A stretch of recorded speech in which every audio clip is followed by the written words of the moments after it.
Sportswatch podcast this morning. We have Pags actually going to jump on with us here this morning. I think the stat man will be on with us as well.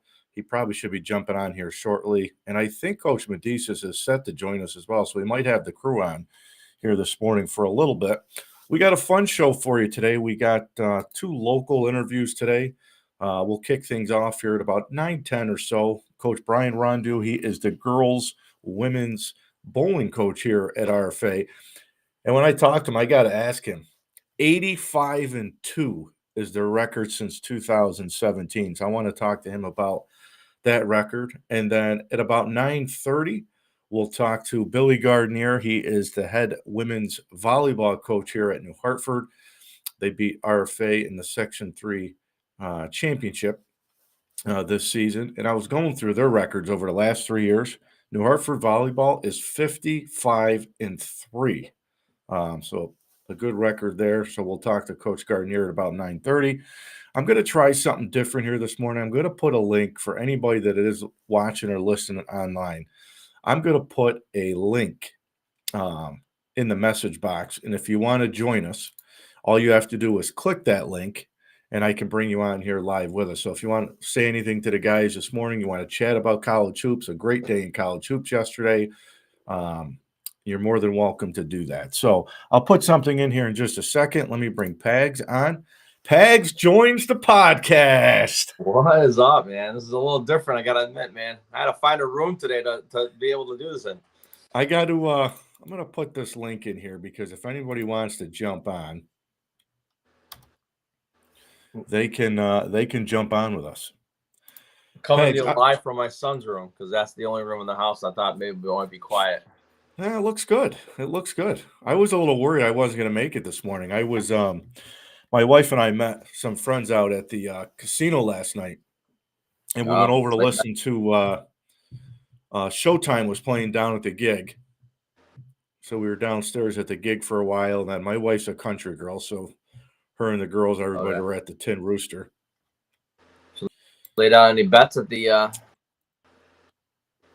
I'll tell you what. I hit 3 late college hoop games last night.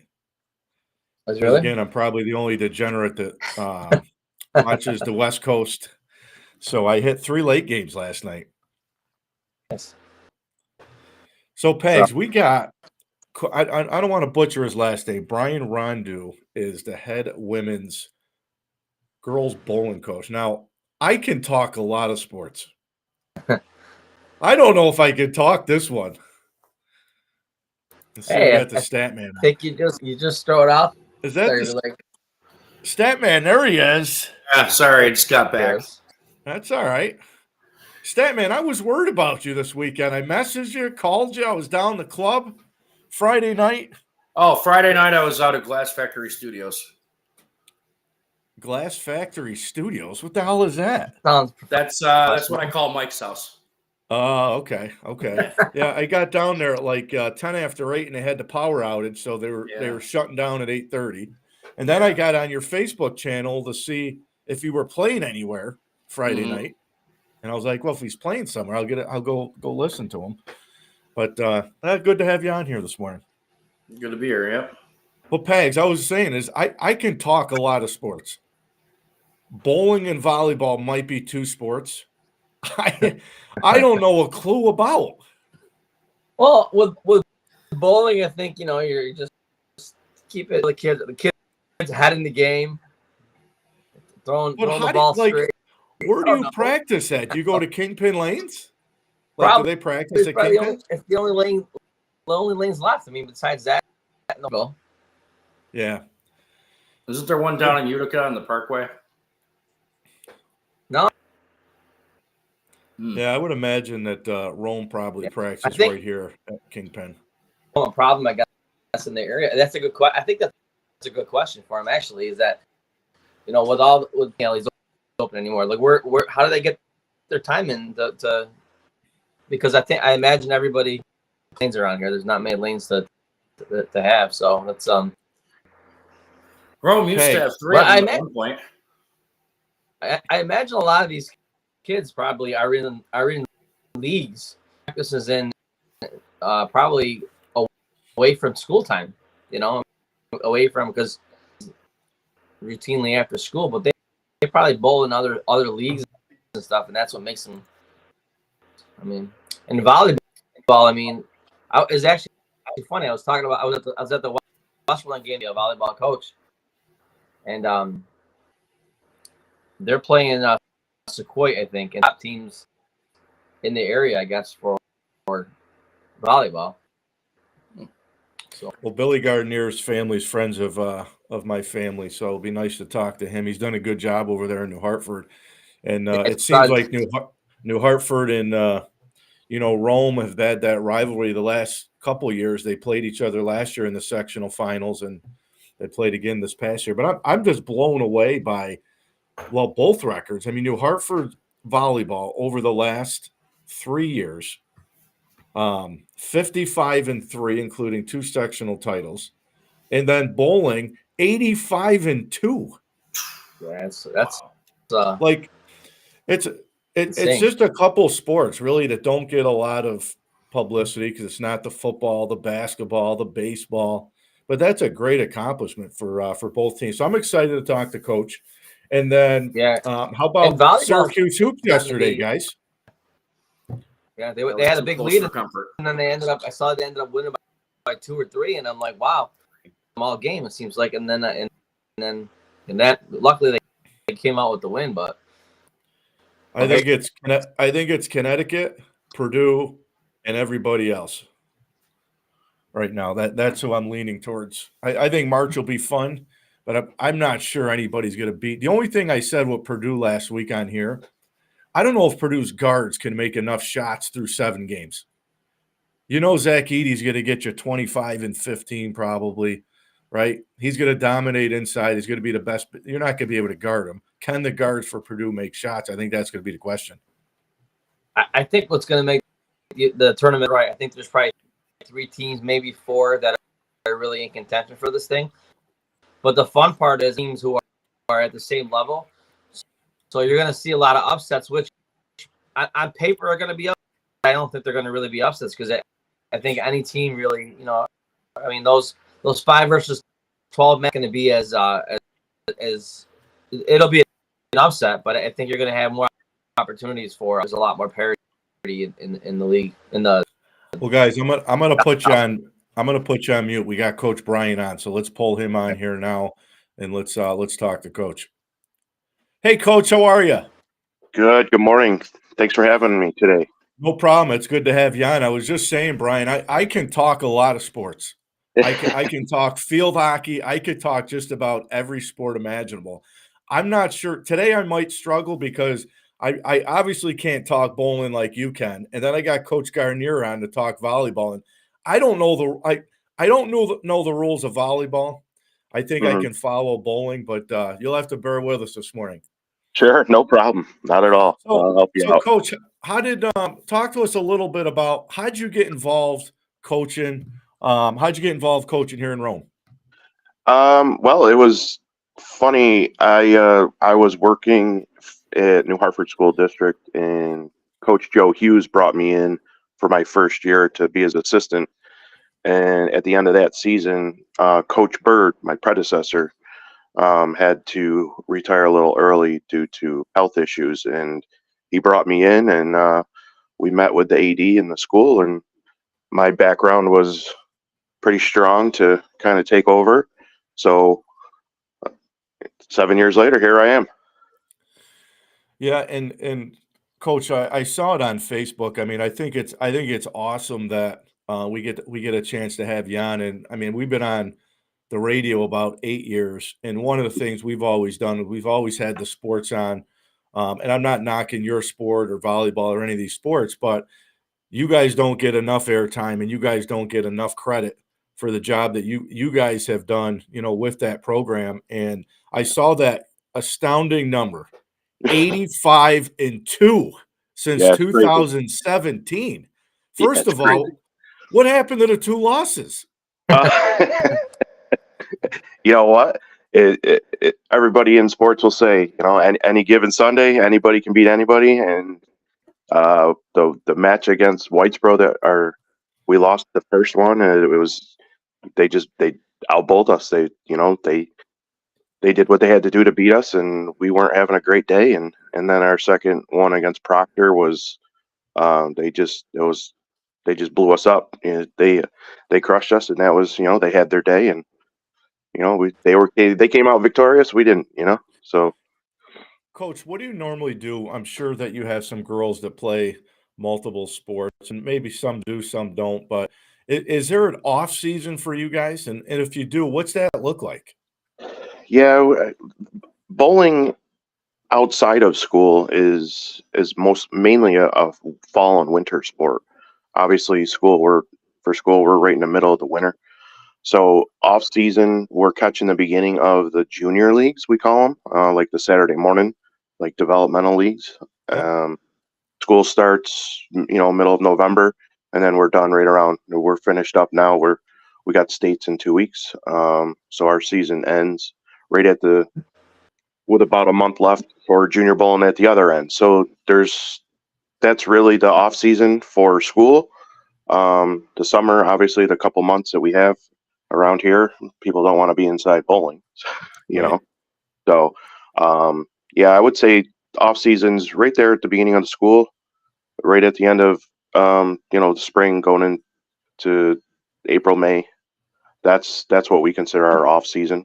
As far as practicing and stuff, we don't really have too much of like training outside of the actual school calendar. During the sport season. So it's kind of mainly left on them to get out and practice before the season starts, because we're such a tight packed schedule with practicing and matches, and then with school holidays and then school closings, and we got to jockey the schedule around to try to fit everything in. It's very hard because everything is just jam packed into the season, and I'm sure the coaches know. We get one cancellation or one match that's got to get rescheduled. Now you got to juggle around, try to fit that in somehow, before the end of the season. So a lot of practices get taken away because we have to replace it with a match. So, but the girls that come in my experience so far, Rome has such a great caliber of young talent, and these girls come in and they know what they got to do. They're capable of doing anything and surprise me match after match, and we've had rock solid for the last 7 years, Well, Coach, you talk about young talent. That was going to lead to my next question here. I was looking at your guys' roster, and correct me if I'm wrong here, but one senior, a couple juniors, 3 sophomores, a couple freshmen, and if I'm right, 2 seventh graders. Seems like you got a lot of young talent that'll be back, and this program's not going away anytime soon. No, you're right. You're exactly right. And it's been like this, I guess lucky me, it's been like this since I started, the way the talent staggers with the grades, the grade levels. And, one person leaves, the next 2, 3 people step up and surprise you. Then the younger talent comes in, and then they start getting better and better. And then all of a sudden they're like your top bowler or top 2.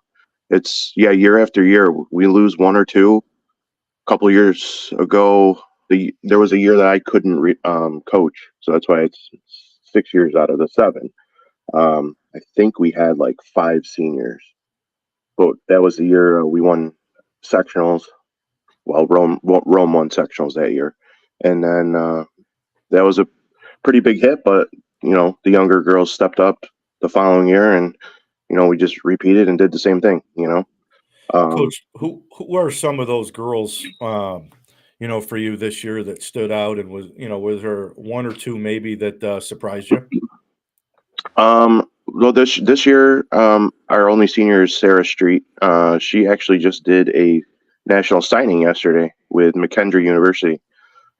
So shout out to her and her signing. So she's gonna go bowl for D2 for college. I do have, like I said, I have 2.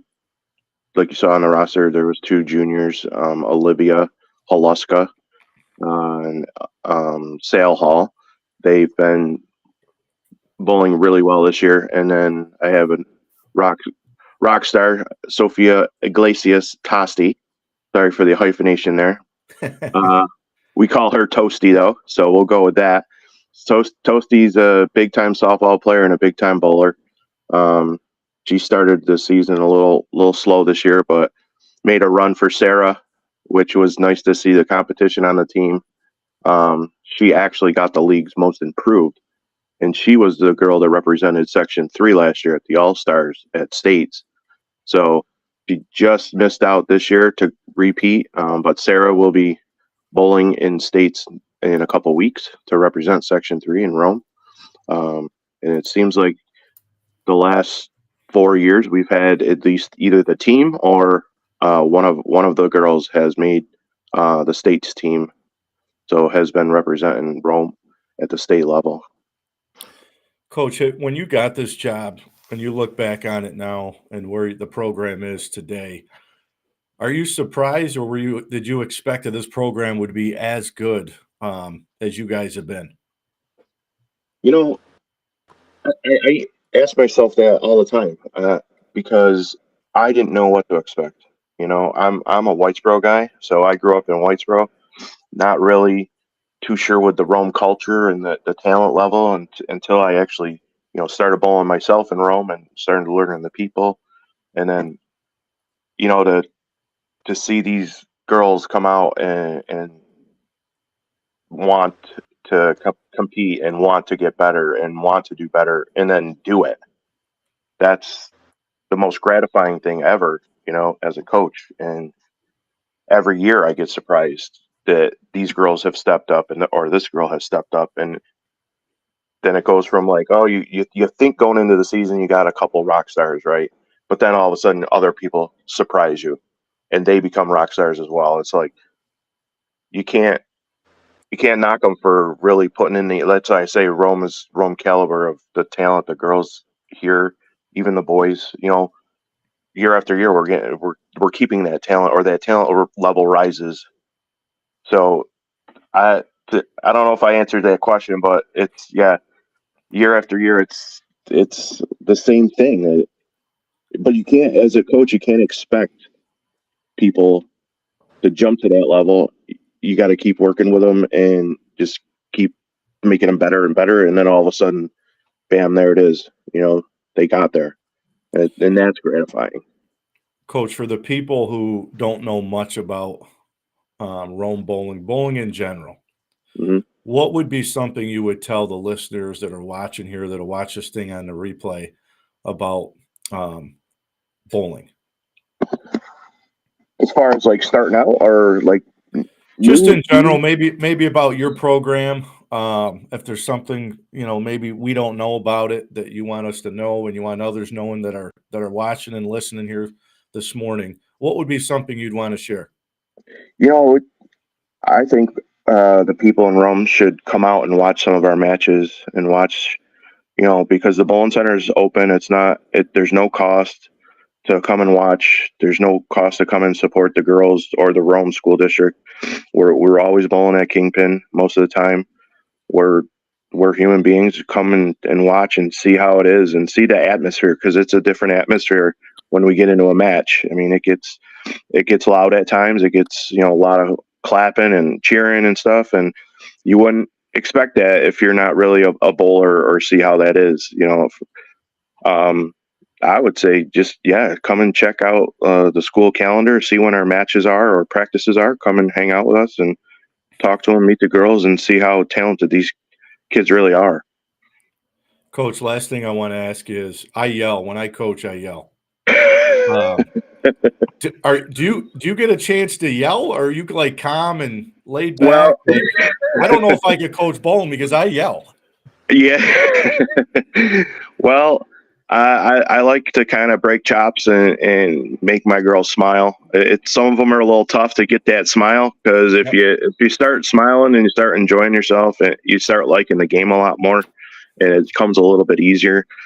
I would say probably in my years of coaching, I don't think I've yelled, but I might have gotten a little bit loud just because I didn't like the way the scoring was going after a game, or the nonsense that was kind of going on. But No, I'm laid back. I like smiling and making people laugh, and because if you're not, you got the next day or the day after. It's not the end of the world, you know. Well, listen, I appreciate you jumping on here this morning. Hopefully, I'll get a chance to meet you around Yeah, town. And absolutely. I don't know if you got any extra like Rome bowling shirts or hats, man. I got to get one. I got to All right. start. Any guest I have on, I think Pags, I got to start something new. Over the last 8 years, I should have been collecting stuff. Oh yeah, you should have your own room. I should. That should be like my background. Yeah, But I appreciate having you on, man. of course. Congratulations, and we'll do it again. Thank you very much. Look forward to it. Have a great day, you guys. You got it. Thank you. Take care. You too. Pags, I think we got Coach Gardinier on, so let me see if we can pull him on as well. Yeah. Coach, can you hear me? Hi, Rock. Can you hear me? I sure can. What's going on? How are you? Well, I was telling the guys here this morning before we jumped on, I can talk a lot of sports. I'm not sure I'm very good at talking bowling or knowing the rules of your game in volleyball. So this might be the two sports I may struggle with. Well, listen, I didn't know the rules until about 1995, too, after my 4 years in. So I may struggle, too. How's your family? How's mom and dad? Mom and dad are doing good. Everybody's hanging in there this time of year, and they're busy watching my son play and my daughter play. So we're busy. I saw your dad at Accelerate. We had a practice there. He was watching either your kid or Shannon's playing basketball. Someone was playing basketball, so I caught coach of that. Yeah, my son's team, my sixth grade team. That Yeah. I always say I'll volunteer and help out, and next thing you know, I'm the head coach. Yeah, me too. Yeah, I know how that goes. So, Coach, I got to ask you. So, you guys, and again, I got to check if these numbers are right. I went back the last 3 years for you guys, 55-3. Is that right? Yeah, we're 91-5 since 2019. Wow. So in the last 3 years, two sectional titles. I know you guys had the sectional final loss last year to Rome, but let's start this year. So you guys dropped the opening game of the season against Rome, and then you guys went on 19 in a row? Yeah, we dropped the opener against Rome. Rome has a very good team. He had three real good girls coming back. We have some young kids. I had two real good seniors coming back. Then we had a couple ninth graders that played last year as 8th graders, a couple 10th graders coming up. And we dropped the first game 3-2, and then we went 19 in a row. So what's as far as you guys go, like I was just asking Coach Bryan before too, what's it off season look like? Do you guys have it off season? Because I'm sure your girls play. I was going to say, I'm sure your girls play a lot of different sports. Our girls play a lot of different sports, but we have a lot of girls who play club, but our off season is about a month. I just looked on the side of the refrigerator. I have open gyms and I have them 3 days a week. We start March 17th. So we go from March 17th until the beginning of the season, 3 days a week. So last year we put in 110 open gyms, plus our league, our summer league schedule at Utica College, and a big tournament we go to in Cortland. So all in all, the girls probably had 150 sessions of volleyball leading into the season. And talk to us a little bit about your league, the TVL League, year in and year out. I know Rome's been good the last few years, but talk to us about the league top to bottom. Yeah, it's got to be, I'm sure, I'll get flack from it, but it's probably the toughest league in the winter. We have all the big schools. Rome's a big school, Proctor's a big school, but you also have us, Whitesboro, East Syracuse, Manoa, Oneida, VVS. Camden was very good this year. With Rocco Migliori's daughter, coaches Camden. She did a real nice job there. It's a tough league. We have, we're a school, a smaller A school. In the sectionals this year, we had to go through Watertown, which is a AA, ESM, which is a AA, and then finally Rome, which is a AAA. So our league encompasses from AAA to B. So it's a tough league, and it's a grind every game. There's not an off game. You may think a team is a weaker team, but they're not. Once the Holland Pattons and VVS and Oneida leave our league and go into sectionals in Class B, well, Oneida just upset the number 1 seed this year in Canastota. And they were 8-10 in our league this year. So it says a lot. Our league's a pretty tough league. I would say probably the toughest league in the winter. Coach, where would you assess from when you started coaching, when you got involved with volleyball, from where volleyball was then to where it is today? Oh, Jesus. I got involved in 1991. I got involved because I was teaching in Utica, and I was coaching football with Artie Salta, Jerry Ferrini, and those guys. Yep. And the winter came, and I asked our athletic director, "Hey, do you have a basketball job for me?" He goes, "No." He goes, "In fact, I'm glad you came in. I want you to be our head volleyball coach." And I knew nothing, zero.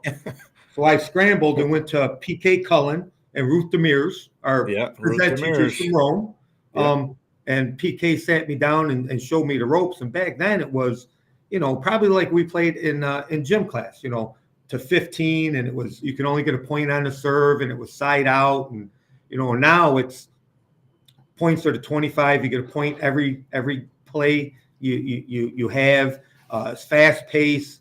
The girls are way more athletic than the girls in 91. I was just looking for 6 girls to put on the court. Now the kids that I have are the best athletes in our school. It's a fast-paced game, a lot of fun to watch. The kids enjoy it. I enjoy watching them play. And it's different. Volleyball around here, a lot of the kids start in 7th grade. So if you can get great athletes in 7th grade and work with them, you're going to have a lot of success. It's not like basketball where they put the ball in their hands at 5 years old, or hockey when they're 3 years old. Everybody's almost on the same playing level. In that 7th grade, they usually start. So if you can really work with them and get good athletes, you can be successful. Well, it's nice now when you turn on ESPN, you see, women's volleyball on TV. And I'll tell you what, those girls are competitors, man. It's intense. And just the athleticism that you see on TV is unbelievable. Yeah, it's we went to Colgate for a game. Ryan Baker's the coach out there, and he was a referee in our area, and I know Ryan. So I took the girls out there, and you're right, it's insane. You have 6'4" girls flying around, hitting the ball. It's pretty interesting to watch at that level, at that Division I level. And Coach, talk to us a little bit about, because your team was a little mixture. You had, I think, if I'm right, you had 4 seniors and 3 juniors, and then 4 sophomores, some freshmen. So your team was pretty split. Yeah. We last year I had 2 8th graders I brought up that are ultra athletic, and I just wanted to, we had a good group of seniors last year, and I figured let's put them in the mix, and the seniors will kind of lead them a little bit. And a couple of those girls this year really took over. Keegan Matthews is a freshman. She's a freak of an athlete, one of the best athletes I've ever coached. And she's a 9th grader. Played great for us this year. She just does everything well. Our seniors were led by Elise Cordo and Abby O'Connor. Elise Cordo, by far the best volleyball player we've had in the program. She set records for career kills, digs, aces this year. She's probably one of, if not the best player in the league. My juniors, I had a good group of juniors that helped out, and I had a couple we started some kids in different spots this year. I only had 2 starters coming back with Elise. She was a outside hitter, so she hits at the net a lot, plays in the back row. And I had Abby O'Connor, who was our setter, sort of like a quarterback. You can relate to that, Rock, like a quarterback on the court. And then all the other kids, I either had back from last year or from the JV team in different spots. So they really had to learn, as the year went on. That's why I think, Rome got us the first game, and then we got better as the year went on. And the last 3-4 weeks of the season, the girls really gelled and really clicked. And that's what got us on this run that ultimately led us to, winning the championship. Now, from living here in Rome and around town, I've kind of heard some people say that this Rome-New Hartford thing is kind of turned into a rivalry now. Any truth to that? Is that the girls circle that one? I guess. There's rivalries all over the place. I mean, everybody thinks it's us and Whitesboro, and I think it's us and everybody. I think everybody from the coaches that I always talk to after we play them, they're like, "Man, that was the best we ever played. That's the best." I told my girls, I think everybody's our rival because we've been so successful over the last 5-6 years. Everybody wants a piece of us. Mm-hmm. I think it may be Rome. Rome got us last year in the semifinals. They clicked like we did. They clicked over that last 3 weeks or so of the season and peaked and got really good and got us in the semifinals when we were the 1 seed. And then this year, if you look at the records, I talked to our section chair, and he put we didn't go by that Bradley Taylor model this year like all the other sports did. They put them in and seeded them. He said that they did put us in after the seeding, and us and Rome were a millionth of a point apart in seeding. So we were very, very close. With everything we played. And I guess it's a rivalry. It was the same. We had the same record. You look at the stats, it's all the same stats. We had pretty much the same type of kid on each team, and we got them in the finals. Everything was 3-2 during the season. They beat us, we beat them, and then we beat them 3-1 in the finals. So is there ever any chance, I don't know, with maybe the younger girls for you, because it's a winter sport, any like worried that some of those girls, as they get older, they jump sports to maybe basketball or something else in the winter? In the winter, no. The worry is, soccer is very, very big at New Hartford, girls soccer. Coach Duras has had great success here and runs a fantastic program. And I have a couple soccer kids that I always worry about, are you just going to go with soccer? Are you just going to be a one-sport athlete, and try to get, a college scholarship or something that way? But I've been lucky. I've only had really 2 that have done that. And that was years ago. But with the winter, I don't have a lot of the girls on my team are basketball kids, and vice versa. Coach Richards doesn't have basketball kids that are going to be volleyball kids, and we never try to poach each other's program. That never happens. So we're good there. It's tough in the winter. We're a winter sport, and sectionals is it. We don't have regionals or states. That all happens in the fall. So I really don't have a big turnover like that. Thank goodness. Knock on wood. I'm knocking on my kitchen table right now. But I haven't seen that. So I was asking Coach Bryan this, and I'll ask you, when I coach, I kind of get after it a little bit, maybe sometimes too much, yelling and screaming. Are you do you yell in volleyball? I coach my girls like they're boys. if that answers your question. Yes. I've been a football and lacrosse coach for 36 years. This is my 36th year of coaching. Wow. I'm very intense. But I've learned from a couple of, there's a time and there's a place. I learned from Coach Meese and Coach Warwick. Yep. And there's a time and a place for that. And, I get after them. My daughters played for me. My one daughter was on our first section team in 2019 that we won. And she'll tell you that I got after her more than anybody else. Just like I'm sure your dad did with you. No doubt. I mean, and Shannon, that's the way it goes. No doubt. But yeah, I get after the girls like they're boys. I try to ask my dad that. I mean, I was fortunate enough at the late end of his career to have an opportunity to coach with Dad. And I always say that there's some coaches like yourself that have coached for so many years that have a tough time adapting to the kids today, right? Because you hear it all the time. The kids aren't the same what they used to be. And, I'll say that my dad was able to adapt, maybe with my help a little bit, but it's changed so much, right? Over the 30 years, the kids have changed. Oh, the kids have changed. There's a lot of, I call, everybody thinks they're entitled to something. No one wants to work anymore or earn it.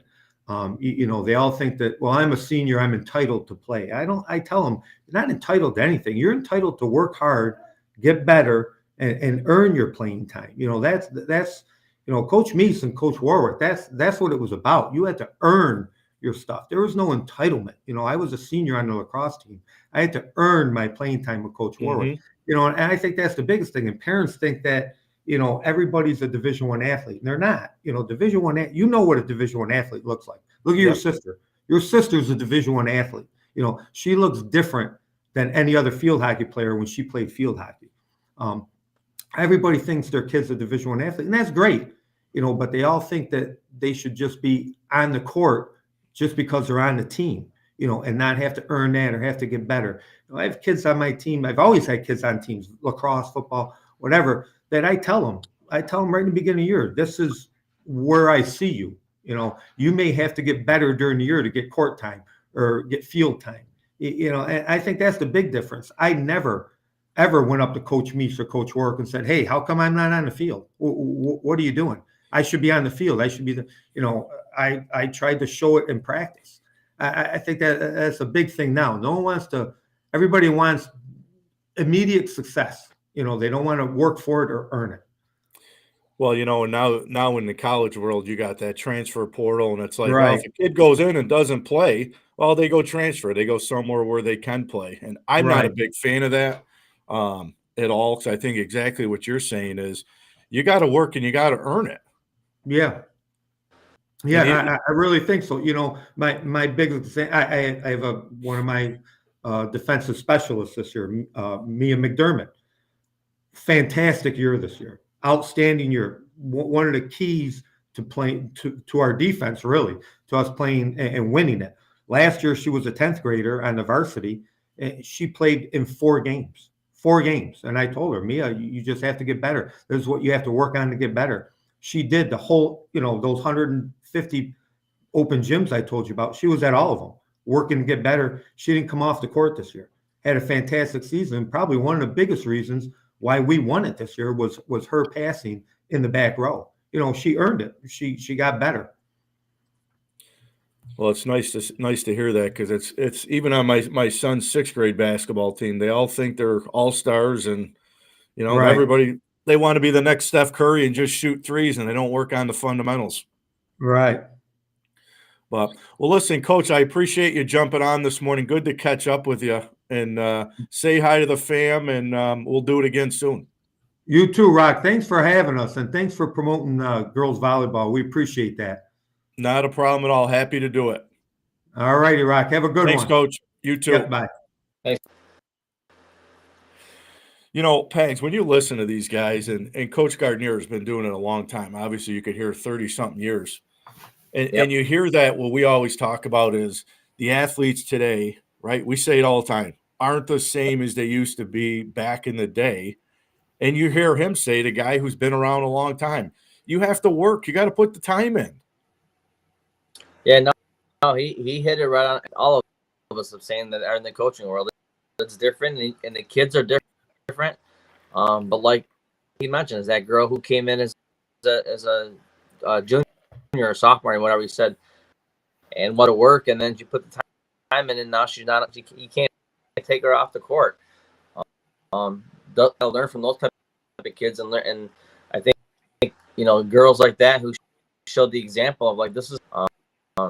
Because when it as a coach, when you see that kid out there and put in the time, put in the effort, and get better, they serve as an example to everybody else. Start seeing that, it's a culture thing. Then you start seeing that so didn't play last year, now they're starting, and now coach can't take me off the court. More kids. Cool. I'm trying to switch up the stuff here. And the one thing that he touched on as well is, I say this with my kids this year in basketball, that from 5th grade to 6th grade, and I'm not going to sugarcoat this, I've said this to Nick, is our kids, the skills got worse. The skills either got worse or didn't get better, or the kids flatlined, and some of these other teams that we're playing have gotten better, and you can see the gap. But here's the question I have for everybody, and we've talked about this at length for the last 8 years. I think, and I hate to say this because I'm a 3-sport athlete guy, coach, played 3 sports. I almost think in today's day, if you play 3 sports, I think it hurts these kids now. Because if you're the kid that wants to play basketball, Pete, you could play basketball all year. Now, as Coach Gardinier said, we've had a lot of good athletes in the Mohawk Valley and Central New York. That a lot of them think that they're D1 players, we don't have a lot of Division I athletes to come out of this area. There's nothing They just wrong don't. with, Right. there's nothing wrong with playing at Utica University or Hamilton, or there's a lot of good D3 schools. Right. Those are huge accomplishments. But we don't have that. So what I wanted to say was, and make the point was, we need more of the skill stuff. We need more of the fundamentals, and I'm just going off of basketball.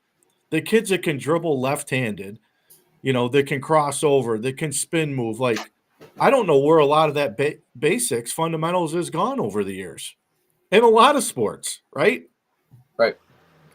No, I think I agree with you. I don't know if it's because of, like you said, I think kids playing 3 sports, I mean, that's you a better athlete. I mean, if you have a kid that plays 3 sports, hands down, right? But like you said, the problem is, and we see it most, we're in the basketball world. See it in basketball where like these kids who go out and play basketball all year long, because they're getting more practice time in, and they're getting more of that. And then there is a dynamic. Don't do that sport all year round. They're way behind. But I think one of the biggest things, I read a couple of articles this week about it. I think I might have even shared it in the group, is that if you compare, to the overseas stuff, they always talk about how those overseas teams will play a game a week, but they'll practice 6 games. They'll practice 6 times a week. Where here, kids are playing, they're playing more games and less practices, and that's that AAU culture of 3 games this weekend or whatever it is, and yet they don't practice all week. Kids have gotten accustomed to want to like that. They would rather play 3 games this week and practice once or twice than 6 days a week, 5 days a week they have 1 game. And I'm not a fan. That's more of the high school. I'm just starting to see it now with my son, and they're going to be getting ready to start AAU here pretty soon. And I thought that article you put in the group chat there was spot on. And I look at it this way and say, now I see where people say AAU is about money. You go play, and these coaches act like, hey, we really want your team there, right? So my team played out in Syracuse, and we played really well. We went 3-1, and if you ask me, I think we really won. It was, I don't know if I told you the story. So we go down to place in Syracuse. We beat a team from Buffalo. We beat a team from Pennsylvania, and then I think we beat another team from Buffalo, right? So we go 3-0. Yep. So there was only 4 teams in it. So the team we beat last, before the game started, I go up to the coach and I say, Coach, win or lose, if I lose and you beat me, we're done. Because we would have had to get in a car and drive 20 minutes to another gym to play each other for the second time, to say that's the championship game. So now the coach says to me, okay, no problem, we'll do it. Well, guess what happens? I beat him by 6. And he goes, I'll see you at the other gym. I said, whoa. Now, mind you, this is in front of all his parents. They're all on the court, and I'm on the court too. And I said, Coach, before the game, you shook my hand and said, this is it. We're not playing. We just beat you. So the parents are saying, well, our kids came over 2 hours to play. And I said, it ain't my fault you decided to come 2 hours. Right. That's your fault, not mine. So what did we do? So the coach says, if you don't go, you forfeit. I knew what was going to happen, Pete. You could see the writing on the wall, right? My kids just played their tails off, and we won a really good game. And then the second time we played them, they beat us by 6. Right. But I was like, again, but it's an AU where the guy that running it says, this guy comes up to me after the tournament and says, I really want you guys to come down to our tournament down at FM. I said, all right, well, shoot me the dates and stuff. And we couldn't go because we were in the Accelerate League, and I didn't want to screw the Accelerate League and Coach St. Croix. But it's like, do you really think he wanted me there because my team was good? No. He wanted me there because he wanted the $350 or $250 to go play. For sure. And Pete, if you see the scores of some of the AAU games, they're 65-15, 65-20. Like, what do the kids get out of that? What I said, I've said a couple of things. Like, yes, is it great for you to get out of this area and play teams from other areas? Because you're basketball, you're gonna get more. Maybe you're gonna play a tougher team because around here you're playing the same. You can call it the Accelerate League. You can call it Savage. You can call it whatever you want. Home Select. It's all the same kids playing each other all the time. So it's good to get out of here, play a Buffalo team, a Syracuse team. But from the same aspect in hockey, in hockey, we play teams from all over, but you don't know how good that team is. But a lot of what they do in hockey is they put you're either a red team, a blue team, or I forget all the colors they have, and so if you're a red team, you're going out and playing another red team. So a lot of times when you go play that team, and there's times where I think red is the higher level. So the coach will accept the game and say, we're going to go play a red team, but we're not a red team. We're a blue team. We are, as parents and as coaches, know that team that we're playing is a higher level to our butts kicked. But once in a while, they do that but so IAU needs to look at so that when you go out and schedule a tournament in Buffalo or wherever, you're playing is kind of at the same level. Because like you said, it does no 60-15. The team that's beating you doesn't get any better, and the team that But I agree, AAU has become a money grab. If you think about it, I mean, you're different, I know, because you actually practice with the kids, right? But what are they doing? You sign up, you get maybe 4 tournaments, whatever. And how often are they practicing? They're really not. Well, I can tell you this much, and this was the first year I was involved with Pop Warner and Rome.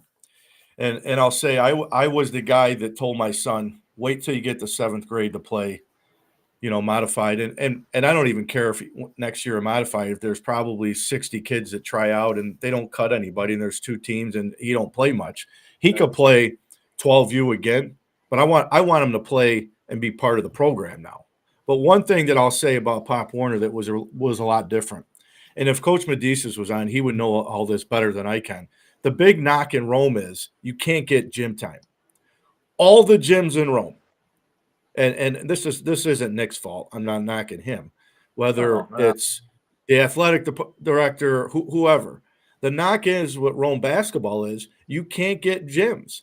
So Pop Warner, we practiced Tuesday, Wednesday, Thursday, Friday, walk through on Saturday, play on Sundays. Almost like a varsity program, right? You're practicing every day. The kids actually are getting better. By the time we started on August 1st, before varsity starts, right? August 1st until November, we played. And I could honestly say a lot of kids got better because you're practicing. Yeah.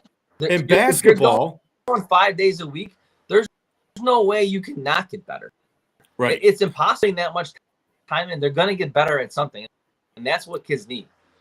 And now in basketball, the 6th grade team that I have that was 5th grade last year, we practice Monday, Wednesday, and then we play in a few tournaments. We play in the Accelerate League on Friday night, which Coach St. Croix, we've had him on here. He does a great job with the Savage program. So some good teams up there. But when you practice 2 days a week for an hour and a half, and I run it like a varsity practice, whether the kids like it or not, everything's scripted, everything's scheduled. I coach them hard. But by the time you actually, Pete, basketball, you work on a press break. You work on your zone offense. You work on your man stuff. You work on your out of bounds. An hour and a half isn't a lot of time twice a week.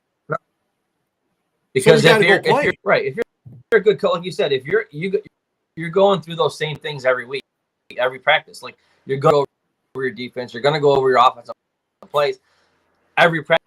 practice. So those things are those are kids understand how to do it.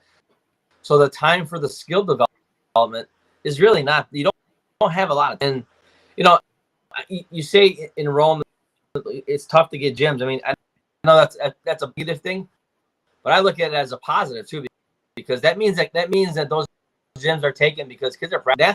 That's why I mean, Nick and I have had our spats between basketball, but I say it all the time, and I'll be the first to say it. That's why Rome basketball, right? Because they have built a program from the bottom up at every level, and they're working on development of the kids. They're working on skill development at a very young age, all the way through. And like you said, your sixth grade team is doing it. The varsity team is consistent, and that's why you're seeing Rome.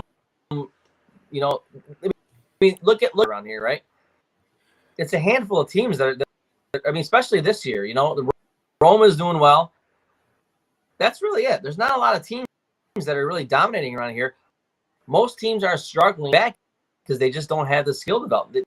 The kids are not. I mean, Notre Dame is one. I mean, I'll be the first kids. I mean, we've had a rough season, a rough couple seasons, and how does it change? Because we got to get kids at the lower levels.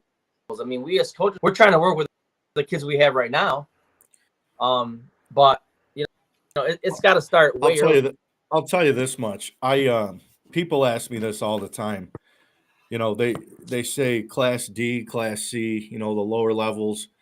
I love the lower level kids. I think maybe it's because I was fortunate enough again to work with my dad at Waterville for a long time. My dad was always at the small schools, and then I got the opportunity at Sequoia. And the lower levels of kids are different. You need the lower level kids to play multiple sports because there's just not a lot to choose from, right? No. But one thing, going back to the comment about the Rome piece, is when we go play in tournaments, we're playing a lot of AU kids that are all-star kids, right? They go pick the best from different areas. They throw them on a team. They say, go play. One of the things that people that watch us say, I think what you guys are doing is really cool by trying to keep the Rome kids together. So there's a third grade, a fourth grade, a fifth grade, and a sixth grade travel team that we play together. And it's you're trying to teach the kids and say, guys, this is the group you're going to play with for the next 5 or 6 years. This is it. Right. Like, this is your group. So I like to play the AU teams. I like to play the better teams because, quite honest, Pete, like we were talking about, my kids don't get anything out of beating somebody 50-15. No, not at all. They like winning. They don't see it. But I would rather be in a dogfight where, hey, we're down 10 with 5 minutes to go in a game. And I tell our kids this year, the best game that our kids played, we played a Savage team that was basically all-star kids from the area. Yep. We were down 25-2 to start the game. It was 45-45 with under a minute to go in the game. That to me is like that. There's so much to be learned in that game. Like, right, the loss doesn't matter. No, we lost by 2, but the point was, guys, you competed. Right, and those kids learned so much from that game. They learned that being down wasn't over. It showed those kids how if you keep working, if you keep believing in yourself, and keep working hard, you were able to tie that game 45-45. So there's so much that probably enjoyed that game because being down 25-20, 25-2 away, they felt terrible probably, right? Yep.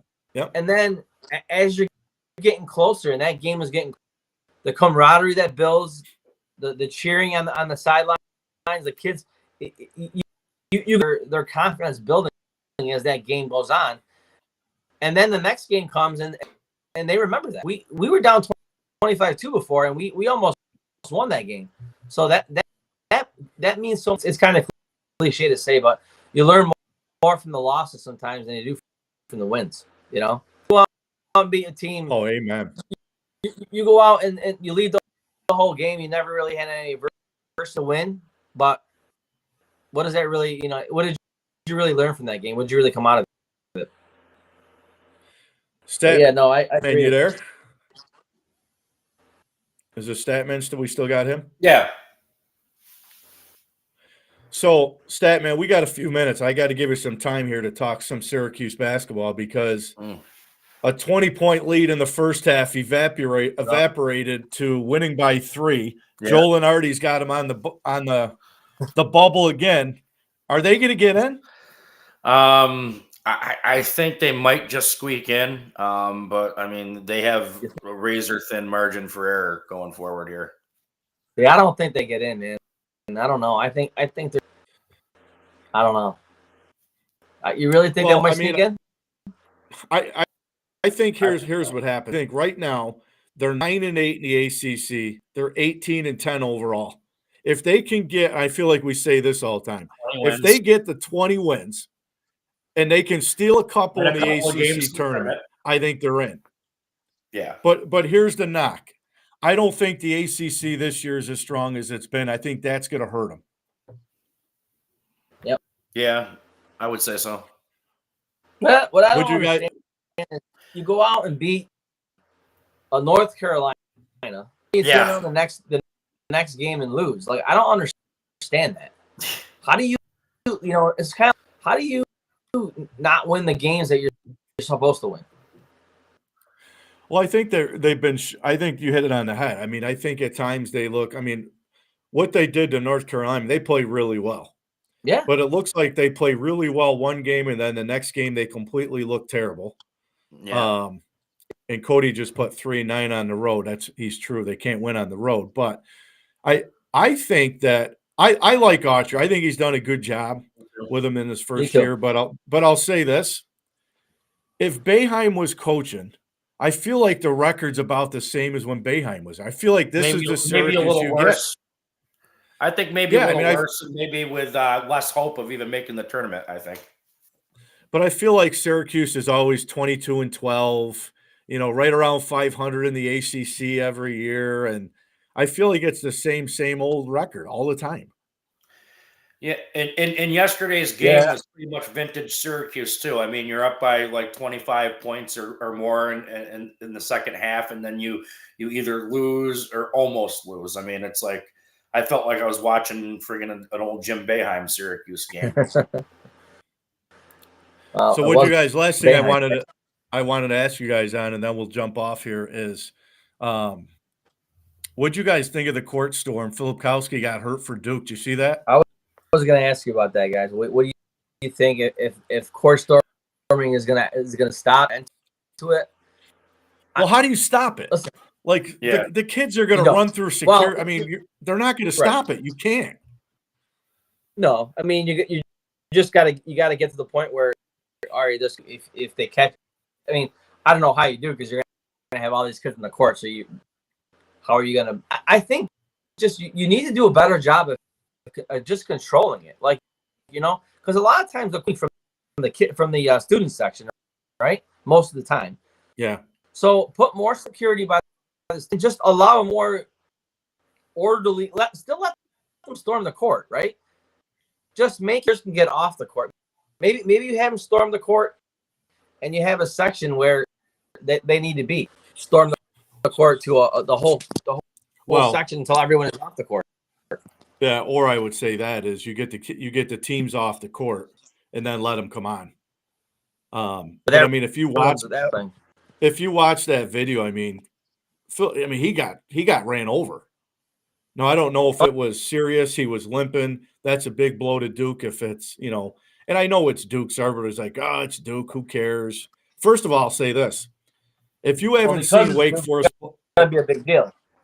If you haven't seen Wake play and their guard, Hunter Salas, who, by the way, Mark Few could use him. He's a Gonzaga transfer. Played unbelievable for Wake yesterday. Unbelievable for them. And Mark Few could use him because – I think Fewey's got to win the WCC to get in this year. I don't think Gonzaga's going to get in if they don't win it, unless it's a 2-3 bid league. with St. Mary's this year, but we'll have to see. Statman, how about Syracuse lacrosse? Doing really, really well so far. I think one of the main things is that they've gotten much better at the face-off. I think they're at 83% at this point in the season right now, at the last I checked. Also, they've been doing a lot better job in the clearing game. And plus, I mean, they've got Spalina and a lot of weapons. So, I mean, couple that with how well they've been playing at the face-off. I mean, that Maryland game, I think that was a very bitter loss. It's really probably should have been a win for Syracuse, but hey, you don't want to have Maryland in your building and let that game go to overtime.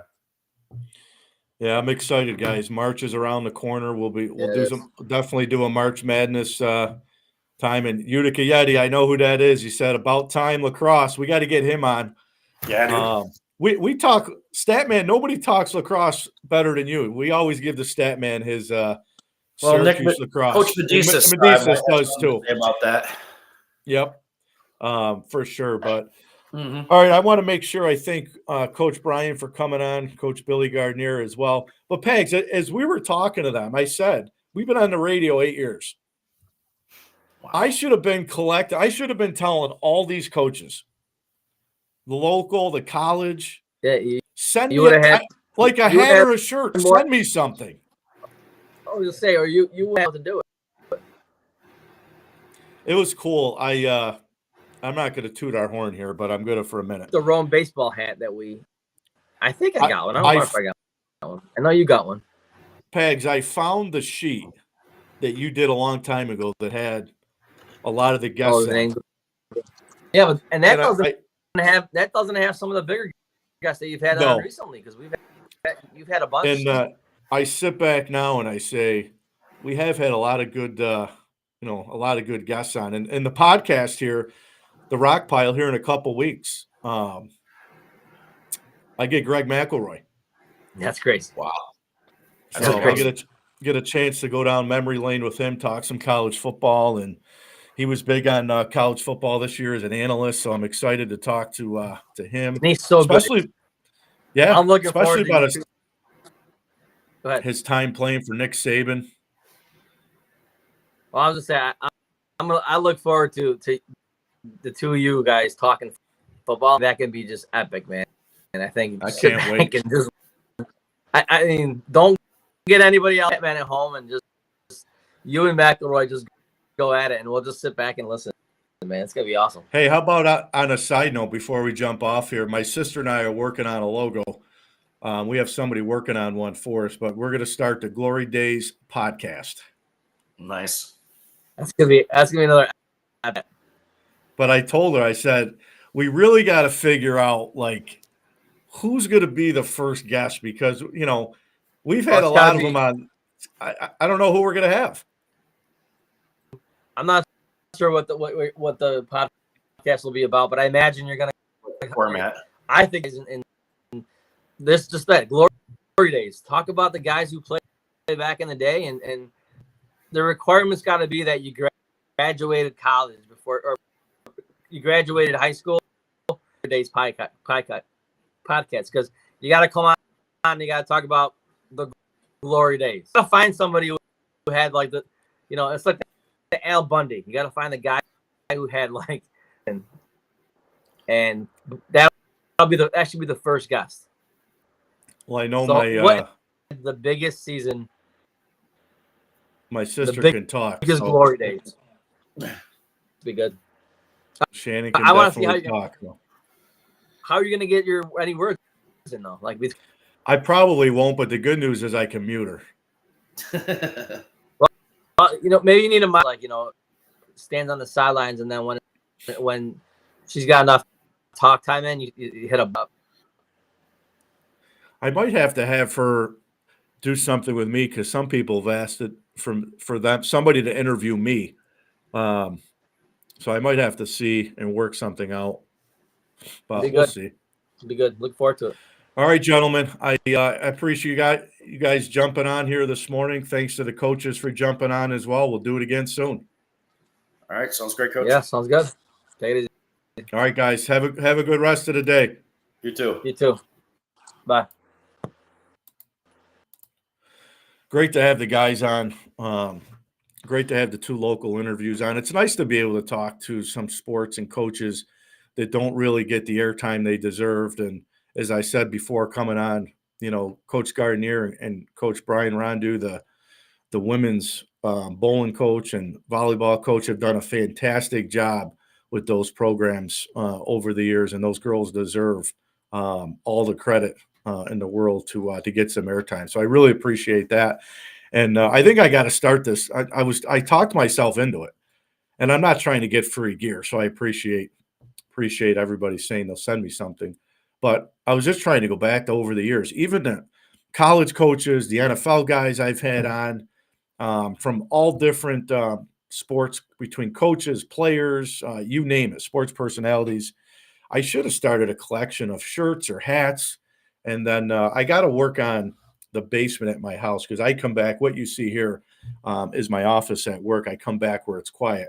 But I got to work on my basement of maybe the back, having all the local sports stuff in the background. I think would be pretty cool, because I owe it to all the coaches in this area that have been so good to me and my family over the years, for taking a time out of their, whether it's a Saturday morning, a Sunday, for jumping on with me and talking sports. I've been blessed to do it. It's something I've enjoyed doing for a long time, and I want to make sure I thank all those local coaches for being part of it as well. So on behalf of everybody here at the Mohawk Valley Sports Watch, I'll let you know I'll be on with Greg McElroy, one of the voices of college football. He'll be on the Rock Pile in a couple weeks on a Thursday night, I believe. It's pinned on my Facebook, but I'll make sure I promote it more. And then be on the lookout for the Glory Days podcast with my sister and I. And we'll still roll the Mohawk Valley Sports Watch podcast as well on the weekends. So lots going on in the sports world and the podcast world, and I appreciate everybody following me here on the Mohawk Valley Sports Watch. On behalf of Coach Pags, Coach Medicis, Statman, and myself, and of course the Mohawk Valley Sports Watch and the Rock Pile, have a good weekend, everybody. We'll see you again next week here on the Mohawk Valley